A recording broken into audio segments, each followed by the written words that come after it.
तो आज हम करने वाले हैं हॉर्नबिल बुक का पहला चैप्टर। बहुत ही सिंपल चैप्टर है, बहुत ही बेसिक चैप्टर है। ठीक है, चलो, तुम्हें पसंद आए शायद से ऐसा चैप्टर है।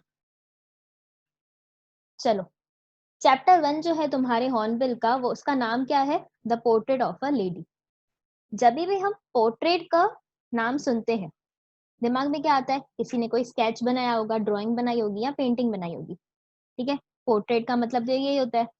लेकिन जब तुम्हारे दिमाग में वर्ड आता है स्केच, तो तुमको याद है कभी-कभी तुमको है ना नॉवेल्स के जो आंसर्स होते थे या जो स्टोरीज होती थी तुम्हारी, तो क्वेश्चंस कैसे आते थे? Draw a character sketch of so and so person. तो जब हम कैरेक्टर स्केच की बात करते हैं, तब हमको यहाँ पे क्या बताते हैं? कुछ उस लेडी के यहाँ पे कैरेक्टरिस्टिक्स बताने वाले हैं कि कोई लेडी जो ऑथर की लाइफ की पार्ट थी, वो कैसी थी। ठीक है, पोर्ट्रेट का मतलब यहाँ पे ऐसा कुछ नहीं है कि यहाँ पे ऑथर ने जो है कुछ ड्राइंग की है, कुछ पोर्ट्रेट्स बनाए हैं। पोर्ट्रेट का मतलब यहाँ पे क्या है? कैरेक्टर स्केच है, किसी लेडी का है जो ऑथर की लाइफ पे बहुत ज्यादा इम्पोर्टेंट है। अब ऑथर कौन है? ऑथर वेल नोन ऑथर है बहुत ही इंडिया का, खुशवंत सिंह।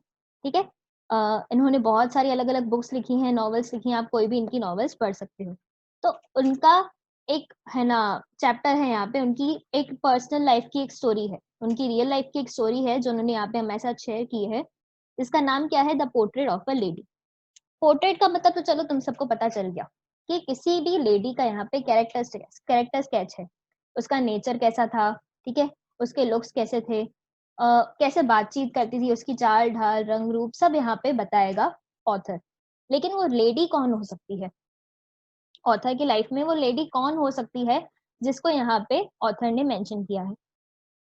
प्लीज बताओ, कौन हो सकती है? उसकी फैमिली मेंबर या फिर उसकी लव्ड वंस में से? हो सकता है उसकी मदर हो। ठीक है, बताओ कौन हो सकती है? अच्छा, तो यानी कि मोस्टली सबने थोड़ा बहुत तो पढ़ लिया है। आ रहे हैं सही आंसर्स भी। चलो, बहुत लोग लिख रहे हैं मदर, बहुत लोग लिख रहे हैं grand mother, mother and wife. ठीक है, चलो, तो हो सकता है मदर हो सकता है वाइफ हो सकता है बिलवेड हो। ठीक है, या हो सकता है आंट हो, कोई भी लेडी हो सकती है जो आपको इन्फ्लुएंस करे। तो ऑथर के लाइफ में वो कौन सी लेडी थी जिसने उसको सबसे ज्यादा इन्फ्लुएंस किया था, इंस्पायर किया था?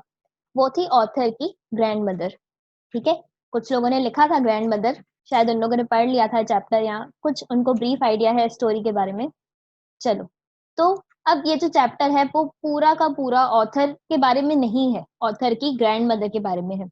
जब हम कहते हैं कि ऑटोबायोग्राफी होती है किसी पर्सन की, तो वो खुद के बारे में लिखता है, लेकिन यहाँ पे उसने पूरी की पूरी अपनी ग्रैंड मदर को ये स्टोरी जो है वो डेडिकेट की है।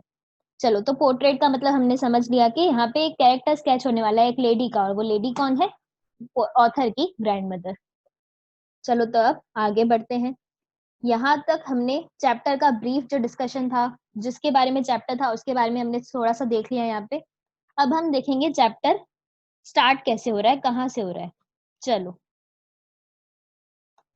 My grand mother like everybody's grand mother. अब ध्यान देना, जो ये चैप्टर है वो किस फॉर्म में लिखा हुआ है? नरेटिव फॉर्म में लिखा हुआ है। नरेटिव फॉर्म यानी कि फर्स्ट पर्सन फॉर्म में लिखा हुआ है। जहां पे भी माई आएगा, आई आएगा, मी आएगा, माई सेल्फ आएगा, वो सब कौन बोल रहा है? वो सब खुद ऑथर बोल रहा है। यानी कि ऑथर कौन है? नरेटर है। My grand mother like everybody's grand mother was an old woman. ठीक है, तो ऑथर ने, मैंने बोला था बहुत ही सिंपल लैंग्वेज यहाँ पे यूज करने वाला है ऑथर। ऑथर ने सबसे पहले यहाँ पे क्या बोला है कि मेरी जो ग्रैंड मदर थी वो बाकी सबके ग्रैंड मदर जैसी ही थी। कैसी होती है सबकी ग्रैंड मदर? सबकी दादी माँ कैसी होती है? Was an old woman. और जब भी आप देखते हो किसी की भी दादी को या अपनी दादी को, तो वो जनरली ओल्ड होती है। ठीक है, बिकॉज उनकी एज होती है। चलो, ठीक है, she had been old and wrinkled for the 20 years that I had known her. अब ऑथर जब से पैदा हुए हैं, ठीक है, 20 सालों से ऑथर ने अपनी ग्रैंड मदर को देखा है, लेकिन जब से उन्होंने अपने होश आवाज पाए हैं, तब से उन्होंने अपनी ग्रैंड मदर को कैसे देखा है? ओल्ड एंड रिंकल्ड, बूढ़ी, और उनकी चेहरे पे रिंकल्स हैं। ठीक है, लाइंस जो होती है ना, एज की वजह से जो लाइंस आ जाती है फेस पे, उन सबको हम क्या बोलते हैं? रिंकल्स बोलते हैं। ठीक है, तो यानी कि ऑथर की जो ग्रैंड मदर है वो बहुत टाइम से, यानी कि 20 साल से, वो जब से ऑथर ने उसको देखा है, जब से उन्होंने उनको जाना है, तब से वो ओल्ड है और रिंकल्ड है। ठीक है, People said that she had once been young and pretty. जब भी वो लोगों से अपनी ग्रैंडमदर के बारे में कुछ भी डिस्कशन करता था, तब लोग उसको कहते थे कि तुझे पता है, तेरी ग्रैंडमदर जो थी अपनी यंग एज में, यानी कि बहुत टाइम पहले वो बहुत ज़्यादा यंग होती थी और प्रिटी हुआ करती थी। चलो, तो अब होता क्या है कि जब भी वो लोगों से अपनी ग्रैंडमदर के बारे में कन्वर्सेशन करता है, तो वो क्या बोलते हैं उसको, एक ज़माने में तेरी ग्रैंडमदर मदर जो थी वो बहुत ही यंग थी और बहुत ही प्रिटी थी। प्रिटी यानी कि बहुत सुंदर दिखती थी। चलो, and had even had a husband, और हाँ, सब उनको ये भी बताते हैं कि इनके एक हस्बैंड भी थे। अब याद रखना, जब ऑथर का जब बर्थ हुआ था, तब वो उसने अपने ग्रैंडफादर को कभी नहीं देखा है। तो उसने अपनी ग्रैंडमदर को कभी अपने हस्बैंड के साथ नहीं देखा है। तो ये सारी जो चीज़ें हैं, यंग थी, प्रिटी थी, उनका एक हस्बैंड था, ये सब ऑथर को बिलीव करने में बहुत ज़्यादा हार्ड लगता था। But that was hard to believe. Author को यकीन ही नहीं होता था कि भई मेरी ग्रैंडमदर यंग होती थी, प्रिटी होती थी और उनका एक हस्बैंड होता था। बिकॉज़ उसने अपनी ग्रैंडमदर को हमेशा कैसे देखा है? ओल्ड एंड रिंकल्ड देखा है। अपने ग्रैंडफादर को उन्होंने कभी देखा नहीं है, तो उनको विश्वास नहीं होता है कि अच्छा, मतलब पास्ट में ऐसी भी चीज़ें हुआ करती थी। My grandfathers portrait hung about the mantelpiece in the drawing room. चलो, तो यहाँ पे अब जो नेक्स्ट डिस्क्रिप्शन आ रही है, वो किसके बारे में आ रही है? ग्रैंडफादर के बारे में आ रही है ऑथर के, यानी कि ग्रैंडमदर के हस्बैंड के बारे में। अब उसने कभी अपने ग्रैंडफादर को देखा तो नहीं है, लेकिन उनका जो पोर्ट्रेट है, हिंदूस में क्या होता है कि जो भी पर्सन की डेथ हो जाती है, तो उनके जो फोटोज होते हैं वो हम लोग रखते हैं अपने घर में, ठीक है? तो उसके ग्रैंडफादर की भी जो फोटो थी, या पोर्ट्रेट, उस जमाने में पोर्ट्रेट चलते थे, पेंटिंग्स चलती थी। उस जमाने में इतनी पिक्चर्स नहीं क्लिक कराते थे, हम जैसे नहीं शायद सेल्फीज वगैरह और फोटोज निकालते रहते थे। चलो, हंग अबाउट द मेंटल पीस। अब ये मेंटल पीस क्या होता है? ध्यान से देखो, सबको शायद से दिख रही होगी वहां पे वर्ड मीनिंग्स मैंने यहाँ पे लिखी है। मेंटल पीस का मतलब क्या होता है? एक ऐसा शेल्फ, यानी कि जहाँ पे ड्रॉर जैसा समझो आप, जहाँ पे जो कि फायर प्लेस के ऊपर होता है। एक शेल्फ जो कि फायर प्लेस के ऊपर बना हुआ होता है। अब ये फायर प्लेस क्या होती है? देखा होगा, जहाँ पे बहुत ज्यादा कोल्ड एरियाज होती हैं, वहां पे फायर प्लेस हमेशा होती है। वहां पे आप आग जला सकते हो लकड़ियों को जला के, ठीक है? तो उस फायर प्लेस के ऊपर जो शेल्फ बना होता है, जो जो ड्रॉअर टाइप बना होता है, उसके ऊपर वहां पे उसकी ग्रैंडफादर की जो फोटो थी वो पड़ी होती थी। इन द ड्राइंग रूम यानी कि हॉल में या कॉमन रूम में पड़ी होती थी। He wore a big turban and loose fitting clothes. वो हमेशा बहुत ही बड़ी पगड़ी पहनते थे। टर्बन यानी कि ऑब्वियसली ये लोग सिख थे, खुशवंत सिंह, ठीक है? तो ये लोग हमेशा टर्बन पहनते थे, यानी कि पगड़ी पहनते थे। एंड लूज फिटिंग क्लोथ्स, जैसे सारे के सारे ओल्ड एज पीपल पहनते हैं, लूज फिटिंग वाले कपड़े ही पहनते हैं, तो वैसे ही ये भी ऑथर के जो ग्रैंडफादर थे वो भी लूज फिटिंग क्लोथ्स पहना करते थे। His long white beard covered the best part of his chest. उसकी जो बड़ी सी लंबी सी दाढ़ी थी व्हाइट कलर की पूरी पूरी, वो उसके best part of the chest को कवर कर लेती थी। Best part of the chest यानी कि most of the part of the chest, ठीक है? छाती के मोस्ट ऑफ द पार्ट में सिर्फ और सिर्फ वहां पे आपको दाढ़ी दिखेगी, इतनी लंबी उनकी दाढ़ी होती थी, ठीक है? And he looked at least 100 years old. उनको देख के लगता था कि कम से कम, उस फोटो में जो देख के लग रहा है उनको, कम से कम ये पर्सन की जो एज होगी वो एटलीस्ट 100 साल की तो होगी ही होगी, इतने ज्यादा वो ओल्ड दिख रहे थे उसमें। He did not look the sort of a person who would have a wife or children. वो इतने ज्यादा ओल्ड थे कि उनको देख के लगता ही नहीं था कि कभी इन लोगों ने यंग एज में अपनी शादी भी की होगी। बिकॉज शादी कब होती है? यंग एज में, बच्चे भी ऑलमोस्ट एडल्ट होते हैं तब होती है। लेकिन ये तो इतने ज्यादा बूढ़े थे कि इनको देख के क्या लगता था? He looked as if he could only have lots and lots of grandchildren. उनको देख के सिर्फ ऐसा लगता था कि इनके सिर्फ पोते पोतियां ही होंगे, इनके बीवी बच्चे तो हो ही नहीं सकते, बिकॉज इनकी ओल्ड एज इतनी ज्यादा आ गई थी कि ये दादाजी ही लगते थे सबको। अंकल, भैया ऐसे तो नहीं लगते थे किसी को भी, सिर्फ और सिर्फ सब इनको दादाजी ही बुलाते थे, बिकॉज बहुत ज्यादा ये ओल्ड लगते थे, ठीक है? तो ऐसा नहीं है कि इनको बीवी बच्चे नहीं थे। ऐसा ऑथर बोल रहा है कि ऐसा लगता था कि इनको बीवी बच्चे नहीं थे, सिर्फ और सिर्फ ग्रैंड चिल्ड्रन थे, सिर्फ और सिर्फ पोते पोतियां ही थे। As for my grandmother being young and pretty. और हाँ, जब लोग उसको कहते थे कि तेरी ग्रैंड मदर भी कभी यंग और प्रिटी थी, तो वो कैसा था? The thought was almost revolting. वो जो थॉट था, ये बस, जब कोई ऑथर जो था वो जब ये सिर्फ सोचता भी था कि उसकी ग्रैंडमदर जब यंग होगी, जब प्रिटी होगी, तो वो कैसी दिखती होगी, तो वो क्या था? The thought was almost revolting. Revolting यानी कि हार्ड टू बिलीव। वो डाइजेस्ट नहीं कर पाता था इस बात को कि मेरी ग्रैंडमदर जब यंग और प्रिटी होगी तो वो कैसी दिखती होगी। ठीक है। She often told us the game of the games she used to play as a child. काफी बार उसकी दादी जो थी वो उसको बताती थी कि हम बचपन में ऐसी सारी खेल कूद वाली गेम्स खेला करते थे। ठीक है। अब सपोज करो कि वो जो छोटा सा बच्चा है उसको जब पता चले कि इतनी बूढ़ी एज वाली दादी जो है वो अगर सपोज करो कि मैं बोले कि भाई मैं खो खो खेलती थी, मैं दौड़ पकड़ खेलती थी, तो आपको कितना ज्यादा है ना ऐसे लगेगा कि शायद झूठ बोल रहे हैं। ठीक है। यहाँ आपको उनकी बात पे विश्वास नहीं होगा। क्यों? बिकॉज आपने उनको देखा है कि वो उनको बहुत चलने में भी दिक्कत होती है। ठीक है। बहुत ज्यादा ओल्ड है वो, तो वो ऐसी गेम्स कैसे खेल सकती हैं? ठीक है। तो जब वो छोटा था खुशवंत सिंह, तब उसको भी ये बात बिलीव करना बहुत ज्यादा मुश्किल लगती थी। That seemed quite absurd. चलो दूसरी वर्ड मीनिंग आ गई यहाँ पे, स्टूपिड एंड अनरीजनेबल। कि ये बात में तो कोई सेंस ही नहीं है कि आप ऐसी सारी डिफिकल्ट गेम्स ऐसे कैसे खेल सकते हो। क्योंकि हमको तो क्या लगता है कि दादी मतलब क्या हमेशा ओल्ड एज में ही थी। ठीक है। लेकिन ऐसा नहीं है, उन लोगों ने भी अपने बचपन में सारे मजे किए थे जो हमने किए हैं। And undignified on her part. लगता था कि दादी कैसे ये खेल सकती है, उनके उनको सूट ही नहीं करेगा। अनडिग्निफाइड यानी कि अच्छा नहीं लगेगा उन पे। And we treated it like the fables of the prophets she used to tell us. हमको कैसे लगती थी जो भी वो बताती थी कि मैं ये सब गेम्स खेला करती थी, मैं इतनी यंग हुआ करती थी, तो हमको कैसे लगता था कि वो शायद कोई फेबल्स ऑफ द प्रॉफिट।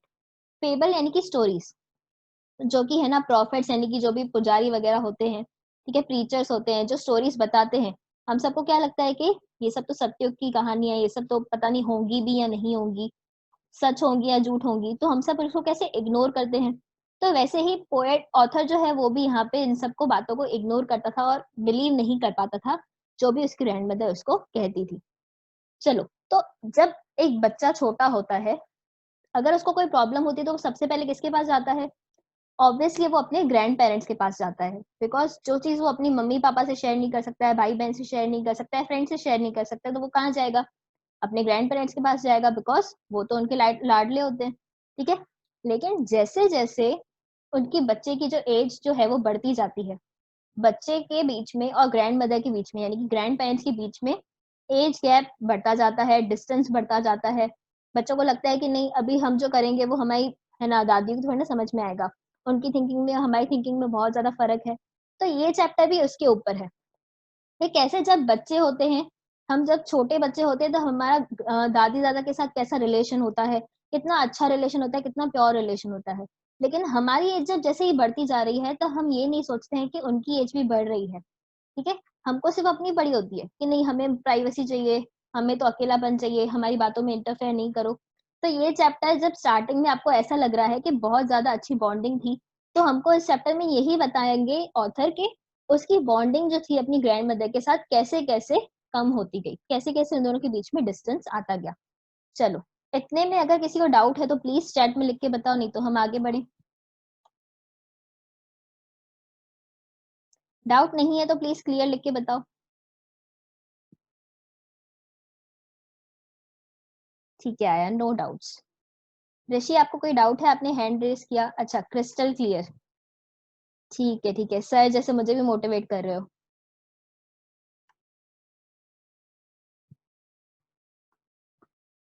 चलो, कृष्णा पूछ रही है the thought was almost revolting. The thought was almost revolting यानी कि the thought was hard to believe. Revolting यानी कि आपके अंदर में वो झगड़ा करे, रिवॉल्ट करे कि ऐसा तो हो ही नहीं सकता है, आप बिलीव ही नहीं कर पाओ इस थॉट को। रिवॉल्टिंग का आप सिंपल यहाँ पे मतलब लिखो, यहाँ पे जो चैप्टर का मतलब है, स्टोरी में जो मतलब है उसका मतलब क्या है? Hard to believe. बहुत ज्यादा मुश्किल है इस थॉट को बिलीव करना।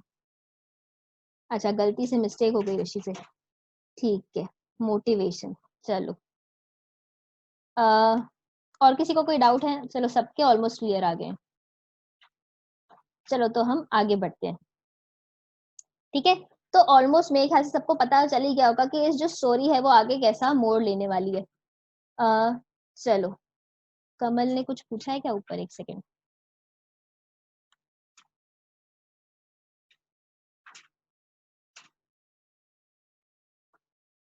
ऑथर की एज, यहाँ पे जो ऑथर की एज है उसने स्पेसिफाई नहीं की है, लेकिन आप उसका चाइल्डहुड समझो। यहाँ पे ऑथर का चाइल्डहुड चल रहा है, ऑथर अपने चाइल्डहुड को डिस्क्राइब कर रहे हैं। ठीक है, चलो अब आगे बढ़ते हैं।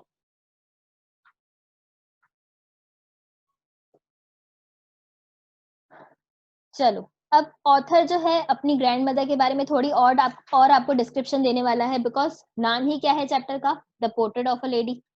चलो, she had always been short and fat and slightly bent. अपनी ग्रैंड मदर के बारे में बता रहा है कि हमेशा से, जब से ऑथर ने अपनी ग्रैंड मदर को देखा है, तब से उसकी ग्रैंड मदर कैसी है, शॉर्ट हाइटेड है, उनकी हाइट ज्यादा टॉल नहीं है, ठीक है, एंड फैट, थोड़े से मोटे हैं वो, एंड स्लाइटली बेंट, हमेशा वो झुक के चलते हैं, ठीक है, बेंड होके चलते हैं, बिकॉज जब ओल्ड एज आ जाती है तब आप एकदम स्ट्रेट नहीं बैठ सकते, स्ट्रेट नहीं चल सकते, ठीक है, ओल्ड एज के साइड इफेक्ट समझो।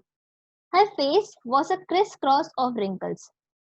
उनके फेस पे आप जहां देखोगे वहां पे क्रिस क्रॉस बने हुए, क्रॉस क्रॉस बने हुए हैं, किसके, रिंकल्स के। जो लाइंस आ जाती हैं ड्यू टू एज, उनको हम क्या बोलते हैं, रिंकल्स, झुर्रियां पड़ जाती हैं, ठीक है।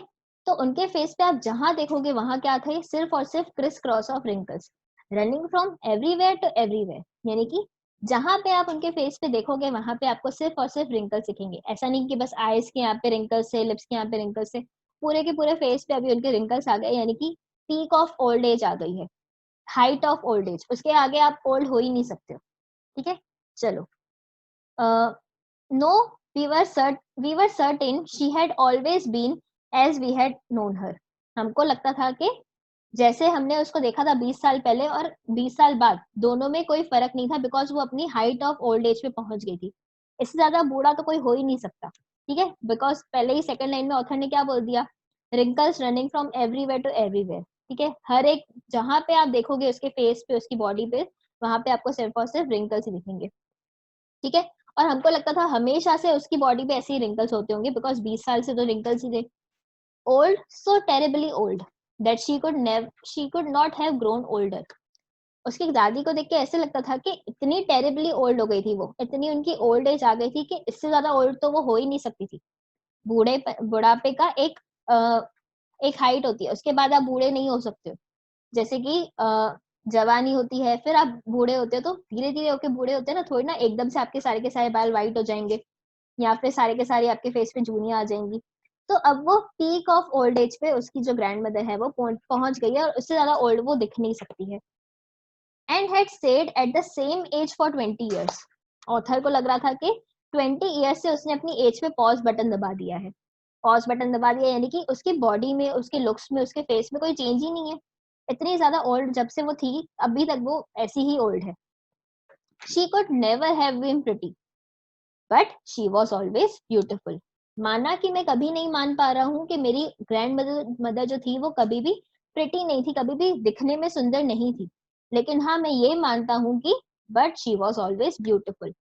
अब प्रिटी और ब्यूटिफुल तो सेम ही है ना, सुंदर दिखना। लेकिन यहाँ पे ऑथर जो एम्फोसाइज करना चाहता है वो क्या एम्फोसाइज करना चाहता है कि प्रिटी नहीं थी, यानी कि looks wise, pretty as in looks wise वो कहना चाहता है कि हाँ लुक्स में इतनी है ना अच्छी नहीं दिखती थी, लेकिन but she was always beautiful. Beautiful यानी कि इनर सोल जो थी, उसका जो हार्ट था, उसकी जो सोल थी वो एकदम प्योर थी और बहुत ही ज्यादा सुंदर, उसका दिल जो था वो बहुत ही ज्यादा सुंदर था। माना कि सूरत अच्छी नहीं थी लेकिन दिल बहुत ही सुंदर था, ठीक है। तो she could never have been pretty, माना कि उसको नहीं पता चल रहा था कि उसकी ग्रैंडमदर कभी प्रिटी यानी कि कभी सुंदर कैसी दिखती होगी, लेकिन उसको ये हमेशा से पता था कि उसका हार्ट जो है वो बहुत ही ज्यादा ब्यूटीफुल है, ठीक है। तो प्रिटी यानी कि लुक्स के लिए बोला गया है, ब्यूटीफुल यानी कि हार्ट एंड सोल के लिए बोला गया है। होप सबको ये वाली पॉइंट क्लियर होगी। She hobbled about in the house. चलो, अभी हॉबल्ड एक न्यू वर्ड आया तुम्हारी डिक्शनरी में ऐड करने के लिए, माइंड की डिक्शनरी में ऐड कर लो। चलो, ये हॉबल्ड का मतलब क्या होता है। अगर तुम लोगों ने देखा हो ओल्ड एज पीपल कैसे चलते हैं, तो वो जैसे एक पाँव रखेंगे फिर दूसरा पाँव रखेंगे, फिर एक पाँव मटक मटक के चलते हैं जैसे, ठीक है, उसको हम क्या बोलते हैं, हॉबल करना। तो walk in a difficult way या फिर इन एन ऑकवर्ड वे। जैसे हम नॉर्मली चलते हैं, एक पाँव दूसरा पाँव तीसरा पाँव ऐसे करके हम जब इतना फास्ट फास्ट चलते हैं उसको नॉर्मल वॉकिंग कहते हैं। अगर कोई बहुत ही स्लो स्लो वॉक करे, डिफिकल्टी हो उसको वॉक करने में, उसको हम क्या बोलते हैं, हॉबल करना। जैसे कि ओल्ड एज में लोग वॉक करते हैं, हम उनको क्या बोलते हैं, वो लोग हॉबल कर रहे हैं, वो लोगों को चलने में दिक्कत हो रही है, मुसीबत हो रही है। चलो, she hobbled about the house in spotless white. माना कि उसको चलने में दिक्कत होती थी, लेकिन ऐसा नहीं था कि वो है ना डिपेंडेंट होके बैठ जाते थे, उसके ग्रैंडमदर जो थे, ठीक है। वो हॉबल करते रहते थे हाउस में, पूरे के पूरे घर में चलते रहते थे, माना डिफिकल्टी से चलते थे लेकिन चलते थे। कैसे कपड़ों में पहन चलते थे वो? इन स्पॉटलेस व्हाइट। उनके जो व्हाइट क्लोथ्स थे एकदम स्पॉटलेस थे, एक भी दाग नहीं था, एक भी निशान नहीं था, कुछ प्रिंट वाले कपड़े नहीं, लाइट शेड वाले कपड़े नहीं, सिर्फ और सिर्फ स्पॉटलेस व्हाइट, एकदम प्योर व्हाइट कपड़े वो पहनते थे। क्यों? Because she was a window. ठीक है, उनके ग्रैंडफादर की डेथ हो गई थी, इसलिए वो सिर्फ और सिर्फ स्पॉटलेस व्हाइट कपड़े पहनते थे। With one hand resting on her waist. एक हाथ जो था उनकी कमर पे रेस्ट कर रहा होता था, यानी कि अपने कमर को पकड़ के चलते थे। And to balance her stoop. Stoop यानी कि क्या? बेंट बॉडी को हम क्या बोलते हैं? स्टूप बोलते हैं। जो आपकी बॉडी झुक जाती है उसको हम स्टूप कहते हैं, बेंड होने को हम स्टूप कहते हैं। And the other telling the beads of her rosary. दूसरे हाथ से क्या करते थे? अपने रोजरी की जो माला जो होती थी उसको जपते रहते थे, उसके बीट्स को। चलो, रोजरी क्या होती है? माला जो होती है ना, जो जपते रहते हैं 104 108 बार शायद, ठीक है, उसको हम बोलते हैं रोजरी। और जो बीड्स यानी कि उसके अंदर जो छोटे छोटे मोती होते हैं, जो रुद्राक्ष होते हैं, उनको हम क्या बोलते हैं? बीड्स। ठीक है, तो यानी कि प्रॉपर इंडियन वुमन थी, जो कि क्या करती थी? ओल्ड एज को अपने उन्होंने अच्छे से अडॉप्ट कर लिया था, पूरे के पूरे घर में हॉबल करती थी। एक हाथ उनका जो था वो कमर पे होता था और दूसरा हाथ से वो सिर्फ माला जपती रहती थी। चलो, तो बीड्स ऑफ अ रोजरी यानी कि रुद्राक्ष के, माला के जो रुद्राक्ष होते थे उनको वो गिनती रहती थी, जपती रहती थी। टेलिंग यानी कि जपना। ठीक है, बोलती रहती थी कुछ ना कुछ अपने मन में। हर सिल्वर लॉक्स। चलो, ये सिल्वर लॉक्स क्या है? जब आप ओल्ड एज में पहुंच जाते हो तो आपके बाल जो है वो सिल्वरी व्हाइट कलर के हो जाते हैं, प्रॉपर व्हाइट कलर के नहीं। जब शाइन आ जाती है आपके बालों में, व्हाइट कलर की शाइन, तो वो बाल जो है आपके वो सिल्वर कलर के दिखने लगते हैं। तो सिल्वर लॉक्स यानी कि सिल्वर हेयर, यानी कि व्हाइट हेयर की यहाँ पे बात की जा रही है। व्हाइट ग्रे हेयर जो आप बोलते हो, जो ओल्ड एज में आ जाते हैं। तो ऑथर की ग्रैंड मदर के जो हेयर थे वो सिल्वर कलर के दिखते थे। लॉक्स यानी कि हेयर की बात की जा रही है, बालों की बात की जा रही है। वह स्कैटर्ड अनटाइडीली।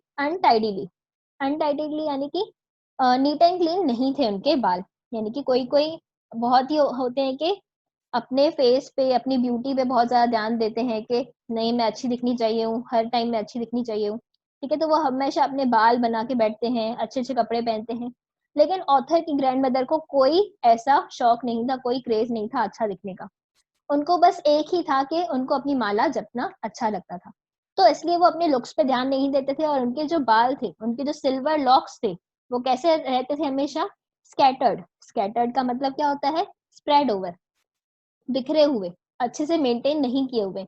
अनटाइडीली यानी कि प्रॉपरली नीट एंड क्लीन वे में नहीं मेंटेन किए हुए उनके बाल। ओवर हर पेल पकड़ फेस। उनका फेस कैसा था? पेल एंड पकड़।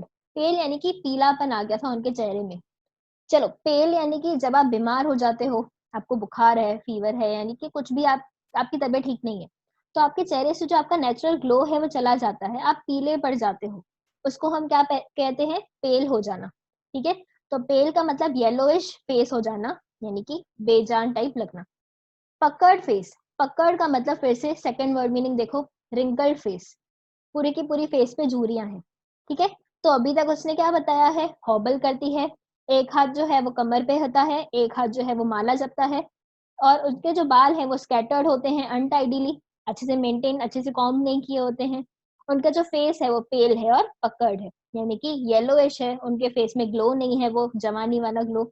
और उनके जो है ना, क्या बोलते हैं, फेस है वो पूरा का पूरा पकड़ है, यानी कि पूरा पूरा फिल्ड विथ रिंकल्स। चलो, and her lips constantly moved in an inaudible prayer. उनके जो होठ हैं वो हमेशा हिलते रहते हैं, हमेशा चलते रहते हैं, पर ऐसे चलते रहते हैं कि किसी को सुनाई नहीं दे। बोलते हैं ना, मन में बोलो, ज्यादा जोर से नहीं बोलो। तो वो अपने लिप्स तो मूव करते हैं लेकिन उनमें से कोई साउंड नहीं आता है। तो हम उसको क्या बोलते हैं? जब कोई साउंड नहीं आता तो हम उसको क्या बोलते हैं? इनऑडिबल, सुनाई नहीं दे। इनऑडिबल प्रेयर, मन ही मन में कुछ ना कुछ प्रेयर करती रहती थी वो। Yes, she was beautiful. हाँ, इस वजह से, बिकॉज ये इतनी अच्छी थी, इतनी प्योर थी, इतनी अच्छी नेचर की थी, ठीक है, इस वजह से शी वॉज ब्यूटिफुल। ठीक है, चलो, माना अभी भी वो नहीं मान रहा है कि उसकी ग्रैंड मदर जो थी वो प्रिटी थी कभी, लेकिन वो हाँ ये तो मान रहा है कि मेरी ग्रैंड मदर बहुत ही ज्यादा ब्यूटीफुल है, बिकॉज उसकी जो है ना, उनका जो नेचर है, उनकी जो लिविंग स्टाइल है, लाइफ स्टाइल है, बहुत ही ज्यादा ब्यूटीफुल है वो। चलो अब जो लास्ट लाइन्स है उसमें ऑथर जो है अपनी ग्रैंडमदर को बहुत ही ज़्यादा ब्यूटीफुली डिस्क्राइब करने वाला है। She was like the winter landscape in the mountains. Suppose करो कि आपके आगे एक पेंटिंग है, एक पोर्ट्रेट है, उसके यहाँ पे वो जो पेंटिंग है आप उसको क्या बोलते हो, लैंडस्केप, ठीक है। एक लैंडस्केप है आगे आपके आंखों के सामने, लैंडस्केप यानी कि नॉर्मल पेंटिंग है या पिक्चर है कोई, उसके अंदर बहुत ही ज्यादा स्नोई विंटर दिखाई गई है। विंटर ऐसी विंटर है कि यहाँ पे सारे के सारे जो पेड़ हैं सारे के सारे स्नो से कवर्ड हैं, जो माउंटेन्स है वो भी सारे के सारे स्नो से कवर्ड हैं, आपके चारों ओर सिर्फ और सिर्फ वाइटनेस है, स्नोई वाइटनेस है, ठीक है। कितना अच्छा वो लगता है जब आपके आजू बाजू स्नो हो, ठीक है। तो ऑथर को अपनी ग्रैंड मदर को देख के वैसी ही फीलिंग आती थी जैसे कि हम कोई विंटर लैंडस्केप देख रहे हो किसी माउंटेन्स का, ठीक है। चलो आगे वो उसने कैसे डिस्क्राइब किया हुआ है, an expanse of pure white serenity, breathing peace and contentment. चलो, एन एक्सपांस, एक्सपांस यानी कि थर्ड वर्ड मीनिंग देखो सब लोग, a large open area of land. फिर से वो विंटर लैंडस्केप ऑफ माउंटेन को समझा रहा है ऑथर आपको। क्या समझा रहा है, एक्सपांस यानी कि बहुत ही बड़ी जो एरिया है, सपोज करो कि वहां पे पूरी की पूरी व्हाइट कलर की सिरेनिटी है। सिरेनिटी यानी कि पीसफुल है, कामनेस है वहां पे। व्हाइट कलर जो है वो हमेशा क्या सिंबलाइज करता है, पीस और काम, ठीक है। हमेशा जब भी आपको शांति की बात करनी होती है, पीस की बात करनी होती है, तब आप व्हाइट कलर का यूज करते हो। ऑथर के ग्रैंड मदर के बाल भी व्हाइट है, ऑथर की ग्रैंड मदर के कपड़े भी व्हाइट है, ठीक है। वो सब कुछ नॉर्मली व्हाइट कलर का यूज करती है, ठीक है। इसलिए ऑथर को वहां से फीलिंग आती है कि वो winter landscape in the mountains जैसी दिखती है, इतनी ज्यादा वो पीसफुल है, इतनी ज्यादा उसके अंदर कामनेस है। तो उसकी वजह से उनको क्या लगता है, she is an expanse of pure white serenity. Serenity यानी कि पीसफुल एंड कामनेस, ठीक है। तो उसको देख के लगता है कि अगर कोई पीसफुल, कामनेस और ब्यूटीफुल का कोई मिक्सचर हो तो वो उसकी ग्रैंडमदर हो सकती है, ठीक है। ब्रीदिंग पीस एंड कंटेंटमेंट, उनको देख के ऐसे लगता है कि वो हमेशा सिर्फ और सिर्फ जब ब्रीथ करती है तो क्या ब्रीथ करती है, पीस एंड कंटेंटमेंट। पीस यानी कि शांति लेती है अपने अंदर, और कंटेंटमेंट, कंटेंटमेंट यानी कि सेटिस्फेक्शन, अपनी पूरी की पूरी लाइफ से एकदम वो सेटिस्फाइड है। हम जैसे नहीं कि भाई उनकी लाइफ में कोई रश है, मुझे ये भी चाहिए, मुझे वो भी चाहिए, एकदम अपनी लाइफ से वो एकदम कंटेंट है, यानी कि सेटिस्फाइड है। इसीलिए ऑथर ने उनको कैसे डिस्क्राइब किया है, beautiful winter landscape in mountains, या फिर expanse of pure white serenity. आज के लिए हम लोग इतना ही रखते हैं, हमारे पास बहुत कम टाइम बचा है। तो प्लीज अगर किसी के पास भी डाउट्स हैं, कोई भी किसी भी वर्ड में, किसी भी लाइन में, या कोई स्टोरी में तुमको डाउट है तो तुम लोग अभी